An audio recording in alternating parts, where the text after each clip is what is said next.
Praise the lord. ప్రభువైన యేసుక్రీస్తు వారు ఈరోజు మనకు అందిస్తున్నటువంటి వాగ్దానం కీర్తనల గ్రంథం 55వ అధ్యాయం 14వ వచనం. మధురమైన గోష్ఠి చేసి దేవుని మందిరమునకు పోయి ఉన్నవారము. వీధుల్లో చాలా నేరం ప్రబలుతుంది. ఎక్కడ చూసినా మనుషులు అబద్ధాలాడుతూ ప్రజలు మోసం చేస్తున్నారు. ఒకవేళ శత్రువు నన్ను అవమానించడమే అయితే దాన్ని నేను భరించగలను. ఒకవేళ నా శత్రువులు నాపై దాడి చేస్తే నేను దాక్కోగలను.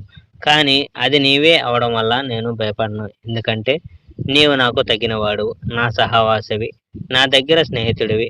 నీవే నా కష్టాలు కలిగిస్తున్నావు. మనం కలిసి మధుర సంభాషణ చేసేవాళ్ళము. దేవుని ఆలయంలో మనం కలిసి సహవాసంలో నడిచాము. నా శత్రువులు వారి సమయం రాకముందే మరణిస్తారనుకుంటారు. వారు సజీవంగానే సమాధి చేయబడతారని ఆశిస్తాను. ఎందుచేతనంటే వారు తమ ఇండ్లల్లో అలాంటి దారుణ విషయాలకు పథకాలు వేస్తారు.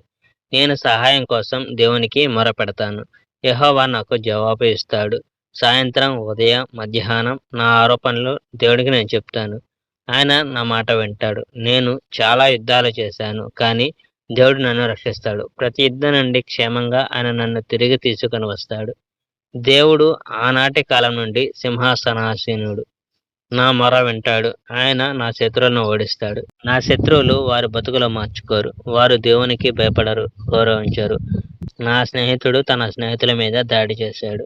అతడు తన ఒప్పందాన్ని నిలబెట్టుకోలేదు. Praise the Lord. May God bless our India.